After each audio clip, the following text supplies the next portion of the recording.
Hello, everybody out there, and welcome to another episode of the Talk That Talk Show with me, Barry Holmes.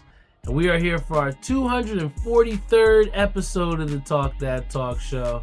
And I'm just happy to be here with you guys yet again. And I just don't take for granted the week in and week out interactions that I get to share with you guys each and every week, man. You know, big shout out to Brian Spawn, who's always tuned in. He's sending me memes and different sports information all throughout the week, which I greatly appreciate. And, you know, big shout out to also to my boy Robert Brantley Jr. tuned in on the Facebook Live, Ishabod Crane, my boy Eli. But, you know, I just truly appreciate this opportunity that I have to come here on this episode. And I think it's funny because, you know, as I start to look in the landscape and, you know, you look in social media and you see certain people, and a lot of people are starting to come out with these podcasts now. And I think a lot of people are getting excited for, you know, various new podcasts that are coming out. I saw people are collaborating. You know, this is the biggest time for podcasting. And I think that, you know, for people that don't really get it, you know, podcasting is just a way to really express your mind. And I think that for a lot of us, in years past, or, you know, when I was first coming up in sports media, you know, it was almost impossible to get a job because, you know, the only people that you were listening to were these major networks like ESPN, Fox, etc., NBC. But now with the addition of these, you know, podcasts, and, you know, with people having the ability to speak their mind freely, you know, we've gotten a lot of different content that's out there, and you're starting to see a market that at once was, you know, a little bit, you know, scarce, but now we're starting to see a little bit of that saturation. So, you know, I think amidst that saturation, we just want to try and continue to be ourselves. And I think through being ourselves, you know, we still are able to get that loyal viewership from people like Boom Wells, from people like Stan the Man. You know, you got people all the time that are consistently tuned in. And it was funny, big shout out to my boy Brian, who I see all the time at Bolero. But you have people that, you know, are consistently trying to look down and want to see get some of this merchandise. And, you know, he'd been asking me for the longest time when he was going to get his Talk That Talk Show jersey. And the coolest feeling was when I was finally able to give it to him. Pause. I gave him this jersey, and all of a sudden, you know, he had this big smile on his face, and Dad was like, yo, just wait till tomorrow, man, to throw that on. But he was like, I got to put this jersey on right now. And I think, you know, that feeling that people have about being a part of this show and being a part of this movement, you know, it's something that is, you know, I just don't take for granted. You know, the way that this podcast has extended beyond the microphone and into, you know, people's lifestyle and into brands. I mean, big shout out to my boy Eric Turner. He's constantly sending me pictures of him in his hoodies or him in his Talk That Talk Show shirt. My boy Walter Palmer, big shout out to him. You know, he's at the ball shop. He's at the pro shop, you know, drilling balls, and he's got a confidence t-shirt, Talk That Talk Show t-shirt on. So, you know, for me, it's just so humbling to consistently look around and see my friends and see the amount of support that I have, you know, for my brand. And I think that, again, it's something that, you know, oftentimes when you're constantly in that grind and, you know, you're going through it day in and day out and trying to stay motivated, you know, trying to stay creative, you know, you do have some of those blockage days. And, you know, I talked about it on previous episodes where with the consistent work schedule or inconsistency of the work schedule and, you know, trying to fit in different things and different activities, you know, it sometimes becomes hard to create that consistent time at that same time every time to put out this content. But, you know, I think that where, again, I find that medium or where I found that happy place is just knowing that, hey, you know, when I feel right, when I feel in that, you know, perfect headspace, when I have that time, you know, to get the priorities done, you know, that's what I feel like has been able me to, you know, create, you know, higher quality episodes. And what we've seen is, you know, over these last few episodes recently, you know, viewership has skyrocketed up. whether it's been different timing, whether it's been, topics, whether it's been people tuning in a little bit more, new viewership. We've seen numbers have went up. And I think that, again, what I want to get back to the original point of is that oftentimes when you're building things from scratch, and you have certain things that you're building where there is no blueprint for it, there's going to come times where you have those down times, or you have those situations where you're not optimized to your full capabilities, or you have roadblocks in your way that you're going to have to try and navigate around. But I think that in looking back, and for me to be able to see that you have 243 episodes recorded. My boy Kyle, big shout out to Kyle. I work with him, and he was asking me, he's like, "You have a podcast, man? Let me see your link." And I think in a way, he was kind of like doubting the work that I put in, not because he didn't believe in me, but I think that he just was overwhelmed with the amount of production that had already been put out. So when I showed him that link and he saw that I had over 200 episodes, he was like, "Holy shit, you really do have a podcast." And I think that in a way, once you're able to get past that threshold of, why should I listen?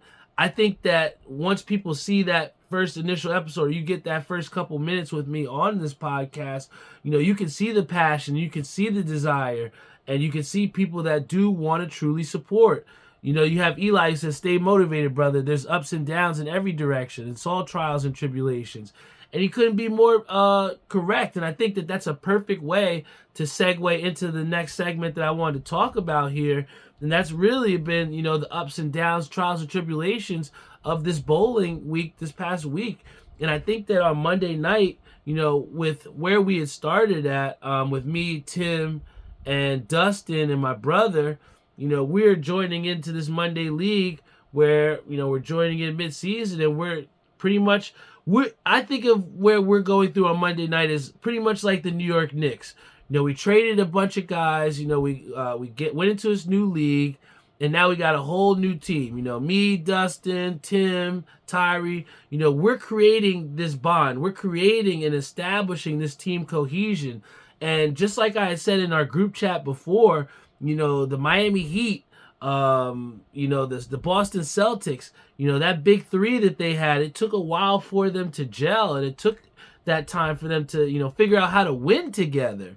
And I think that, over these past couple weeks with us starting on that Monday night league, we've kind of, in a way, have kind of gotten out of all the comfort zones of where we've been at. And now we're going into a new league and kind of reestablishing ourselves with this new unit. And, the last week, we got a big time win. And we got our first win, really sweep of the season, where we won 20-5. And in that win, we had some situations where, myself, Tyree, Dustin, we were just all striking. And it just felt so good to have everybody be on the same cylinder, you know what I'm saying? And I think that at times, especially in team sports, and I know everybody else that, plays sports can, feel for me in this too, but, when you have a team, sometimes you have one guy who's really snapping and putting the team on the back, and then you have, guys that are helping out as well too. But, the teams that have good cohesion, the teams that win championships, when you look at that Denver Nuggets team last year, they won because every single person on that team knew what their role was, and they excelled in that role. And I think on Monday night, we're all trying to understand and figure out, how to set up the next man, how to make the adjustments a little bit earlier. And then for, Tyree to shoot over 600, for me to shoot 700, for Dustin to shoot 700. That Monday was a glimpse for all of us at what we could potentially see out of each other. So, I think that, for that struggle that we had for those first couple weeks joining this Monday night season, I think that we all proved to ourselves and to each other that, we put on that same jersey, we're not going to give up. We're going to keep competing. We're going to continue to try and figure out. And I saw Dustin, pull out multiple balls, pause, and see different angles, and he had some success. And he said, "I'm just out here trying to beat Barry Holmes," and it was funny because at one point, he was striking and I was striking, and I would just come back in the pit with my hands up like this, and I'm like, are you not entertained? And I think that was the first time all season in that Monday night league where we all just were genuinely having fun. And I just felt like we were all just constantly trying to like stay afloat and survive for these last couple weeks. But we had fun last week.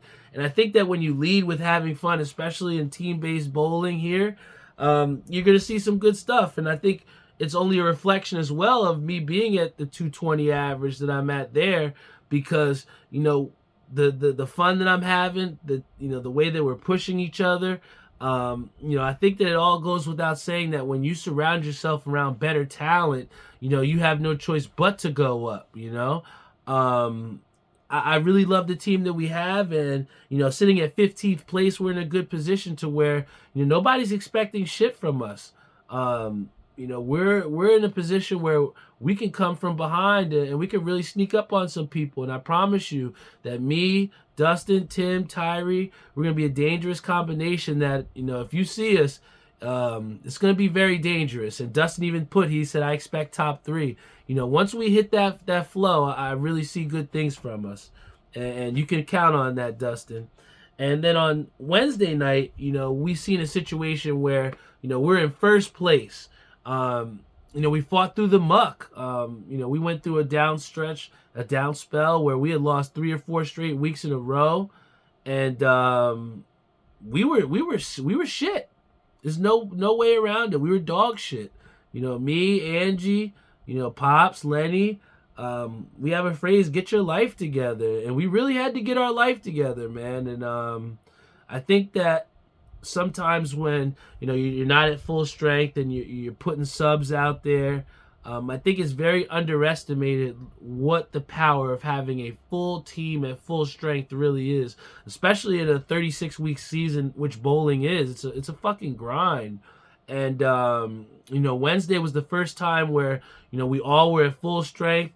We were healthy, and what we saw was we put up record-breaking numbers that Wednesday night, and kind of got ourselves a little bit of a lead on first place. We swept the team. I shot 690. Put the average up to 204 in that Wednesday night league, and what we've seen from our team has been just an immense amount of positivity. When you bring yourselves up from that muck, and when you kind of grind our way out, we looked in the mirrors and we were in 9th place. We were like, what the fuck is going on? We need to look within ourselves and figure out how can we right this ship. And I think that I love our team on Wednesday night because nobody finger pointed. We all just got right back in the lab. I looked at myself, and I talked about this last episode where, you can't cheat the game. I hadn't been practicing. I'd just been showing up to league, sometimes not on time for practice.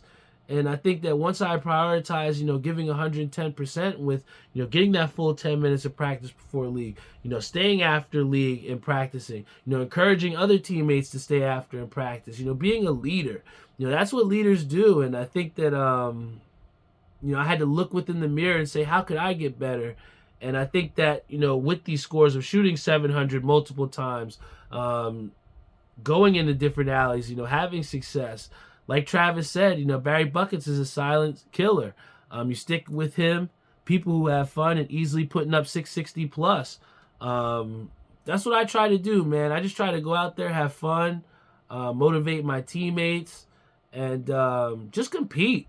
I think that, one thing that you're going to get from Barry Buckets is that, you're going to get 110%, and you're just going to get competition at the highest level. I may not... Dad says it all the time. It's one of my favorite phrases. I may not be there when you want me, but I'm there when you need me. And it seems like in that 10th frame, if you need a big time strike, I really look forward to those moments. And like Pop says, team sports really does relate to life. And I think that in a way, that Wednesday night team for us has been, just staying consistent. And it's almost like in the metaphor where, if you're throwing good shots, and you're leaving 10 pins, one of the things we'll say is, just keep rolling, man. The breaks are going to come. Just keep rolling. And I think on Wednesday night, we had some times where we're bowling over average and guys are, matching us, and we were getting losses from it. And I think that, once we decided to just, stay the course and keep on rolling, that's when we started to pack up the wins. And I think we're at 3 or 4 wins straight and boosted ourselves from 9th place to 1st place. So I think that only happens when, you look within yourself and see what you're made of, man. And I'm just happy to, wear the same jersey as those people on Wednesday night. And then Thursday, which, unfortunately has been a big disappointment, but, we came into Thursday in 22nd place. We got swept, man. We got swept. So we're probably going to drop even lower than 22nd for sure.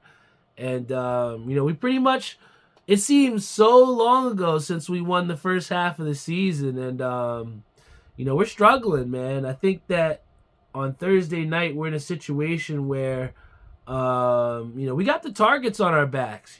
People are really going out here trying to blow the doors off us, man. And I think that, in a way, I just don't think, I think we thought we were ready for it, but I think, we're coming to the realization that it's going to be a lot harder than it was the first half. I think when you come into situations where people don't have any expectations from you, it's a lot easy to sneak up behind them and get that kill shot. But I think that, coming into the second half of the season, we're not sneaking up behind anybody. When you see that Talk Show logo on, it's going to be a dogfight. And it's just come from every single angle, or everybody that's come against us. They just brought their best. And I think that's what's just going to happen. And I think that, you see that from teams like the Denver Nuggets, or teams that have excelled for a long period of time. When teams gear up to play them, they're ready to beat the shit out of you. They are ready to take it to you. And I think this second half of the season has been a humbling experience for all of us, because it's really testing not only our physical fortitude but mentally, man. Thursday night has been a huge reason why I've went back to practicing and staying after, working on understanding the transition. And hopefully, it can equate to some better numbers, because, like I said to TK and like I said to my father, the season is getting shorter and shorter. And, we're at a point now where you got about March, April, we got about 3 months left. And you really just got to look within yourself. And, this goes out to anybody else bowling-wise, too. We got a little bit of time left. So, I don't know if you've done it but look in that standings, man. Take a look. See where you're at.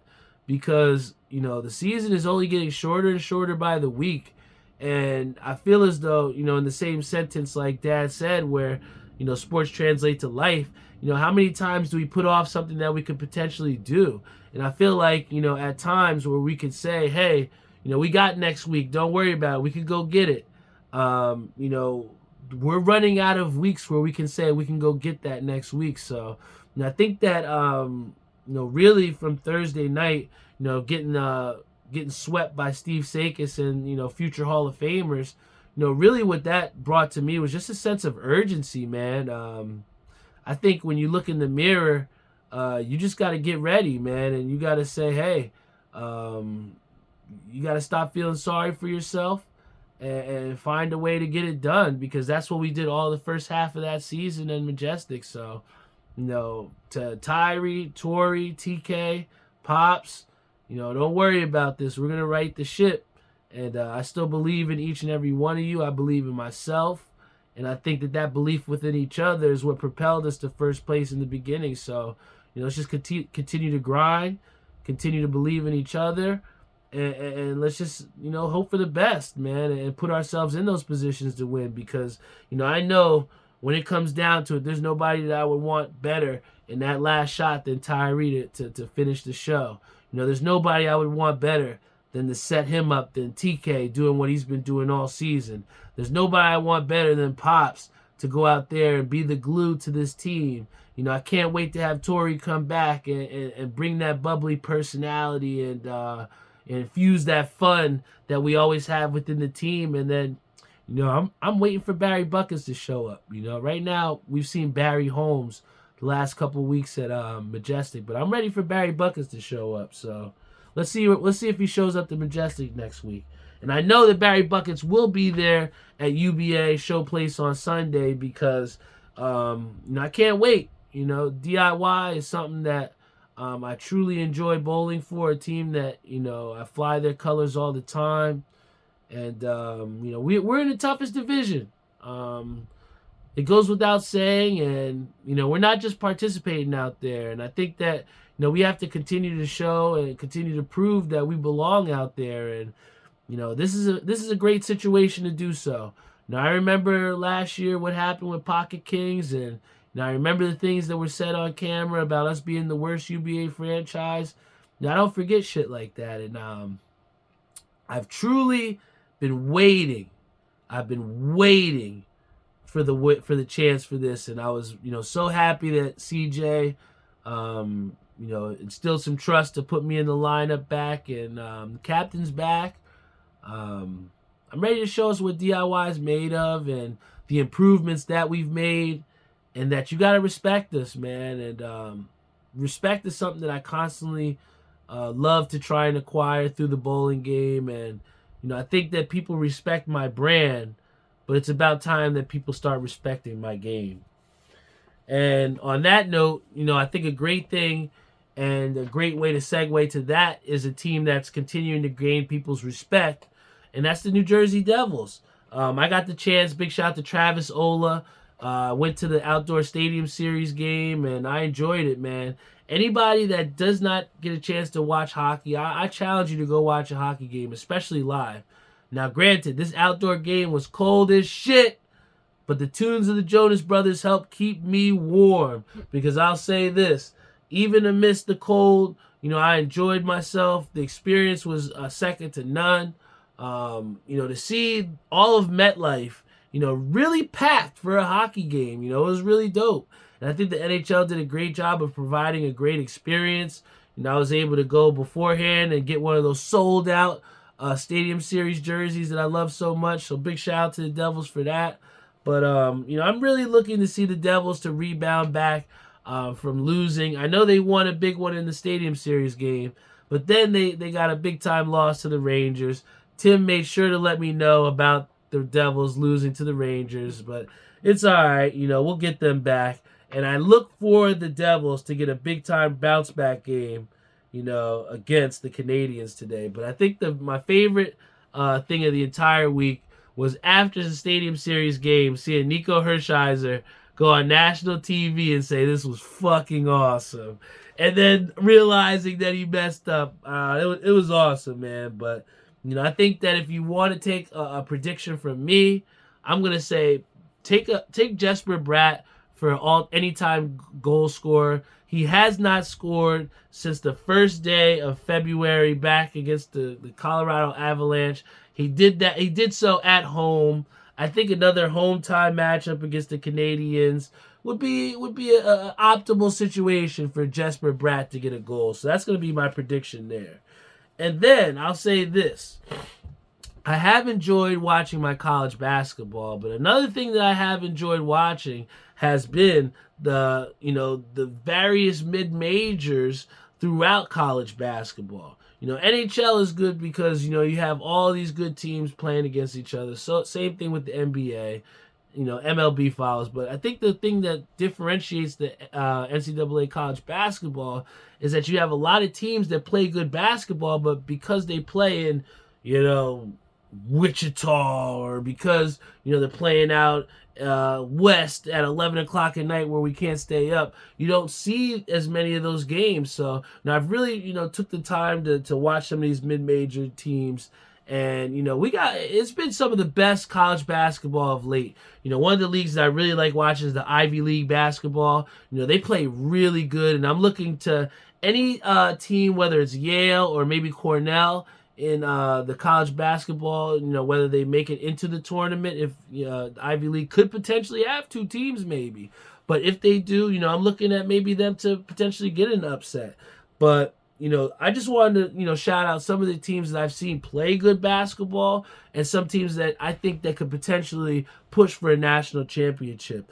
Purdue, obviously got Zach Edey, potential national player of the year. Love what they're doing in Purdue. It's just a matter of can they do it in crunch time. They will wow you.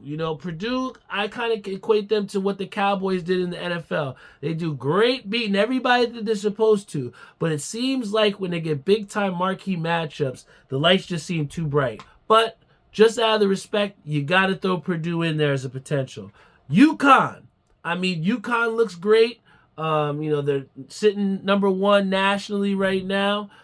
Even though they lost to somebody who I'm going to talk a little bit about later, but UConn is somebody that they have the size, they have the guard play. They're going to be a team that won last year. They're well coached by Dan Hurley, and they're going to be a tough out. So you're going to have to play a perfect game to beat UConn, and I think that it's a reason why they're the favorite to potentially repeat. But a team that not a lot of people are talking about, but I really do like them to make some noise, and that's Marquette. Tyler Kolek is a guard that not only dishes the ball, but he is a potential 20-plus bucket scorer a game player, and I think his game could definitely translate to the NBA level, and I think the pieces that Marquette has around him, they could make a good tournament run. So Marquette's a team that not a lot of people are talking about, but I really like to see them do some damage, and they're on my radar. And a team that I have to give a little bit of credit to that I'm not really too big on every year, but this year I really do like what they're doing down there, John Shire. But you got to talk about Duke, man. Duke has done a great job. They got Filipowski who's doing what he's been doing in the paint. And they're just not a team that wows you, but they just are physically imposing, and they suffocate you defensively. And I just really think that Duke, of all years, this is the year that I think they're the most complete and dynamically sound, man. So I really like what I see from them. But 3 teams that I think that are on the bubble that you really should look out for. Baylor, for sure. They've had some big-time wins on the road. You got Creighton, who did knock off UConn, who we talked about earlier on in the show. And then, of course, Iowa State, who's been surging through the rankings. Any of those teams, if you see them at home and you see that they're maybe about 6.5-point favorites, I would always take them for sure. And then that game of the day that you should look out for is Alabama versus Kentucky. I think that the winner of that game can maybe elevate themselves into a spot into the tournament, right? But I think before we end this show, I want to touch a little bit on the NBA. And I think that I got to talk about my Knicks getting a big-time win over the 76ers.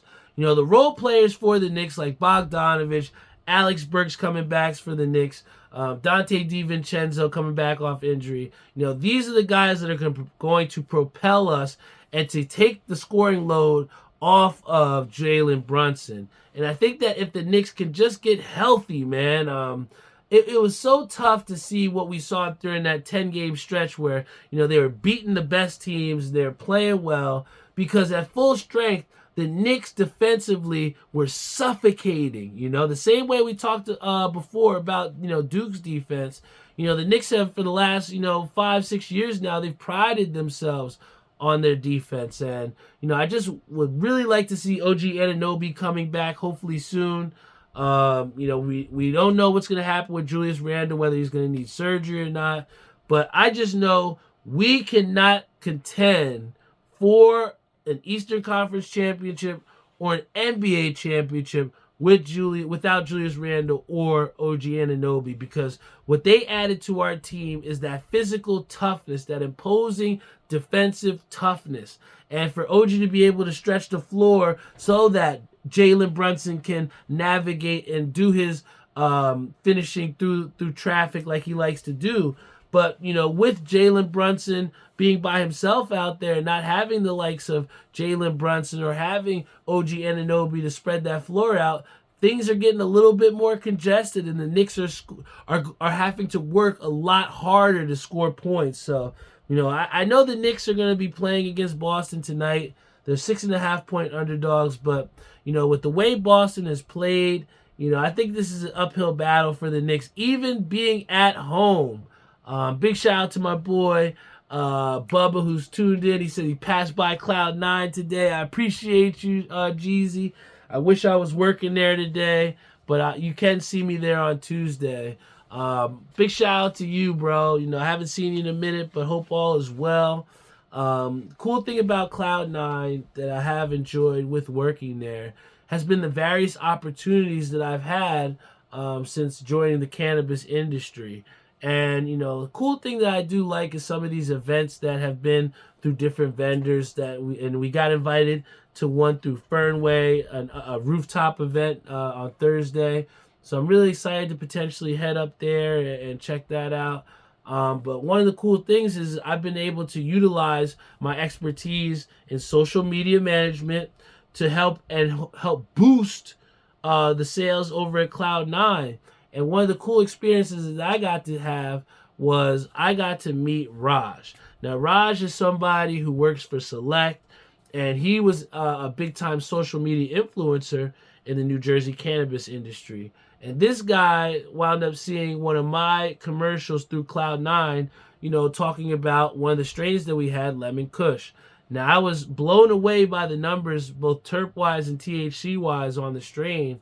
And upon seeing my video, he then made one that blew up, the sale of the strain.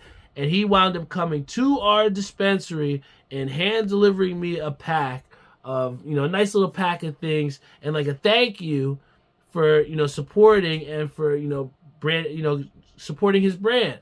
And I think it's cool because, a lot of times, when we have social media presence and things like that, it's unrefined, but I think through the experience of having my own podcast, through the experience of, highlighting and advertising for other places, I've been able to use that to add to the tool belt and take those tools out if possible.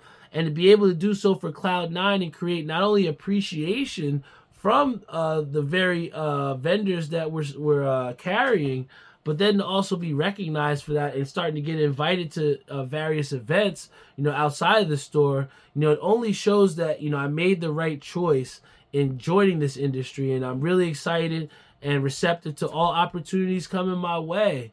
I think that at times, some things may seem a little bit nervous for us to go out and jump out and do. But I think once you, step your foot in that water and see that it isn't that deep, it becomes enjoyable for you. So, I've really enjoyed my time working in the industry. The cannabis industry is something that's continuously building here in New Jersey, and I'm glad to be a part of it. And, I'm looking to see, where it'll take me. And, it's really helped me out as far as not only keeping my pockets up there, but I've met some amazing, people and had some great opportunities through that.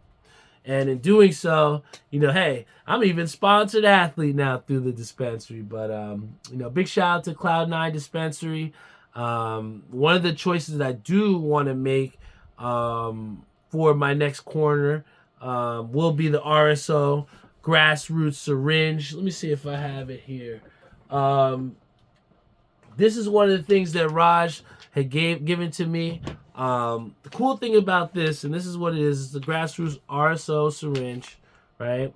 And the cool thing about this is it's self-dosing, so it's like pretty much like liquid gold, man. The THC is in here in the syringe, and you can put it on anything edible. So you can put it on cookies, infuse any type of food that you want, and pretty much get the effects that you're looking for. So, I'm looking to see what I can utilize this, maybe make some cool recipes with this syringe here with the THC in there. But, the cool thing again about working at the dispensaries, I've seen so many different ways to enjoy and really has opened my mind to so many different things. And, I'm truly grateful for that, man. So big shout out to Raj for stopping by from Select and blessing me with some great items.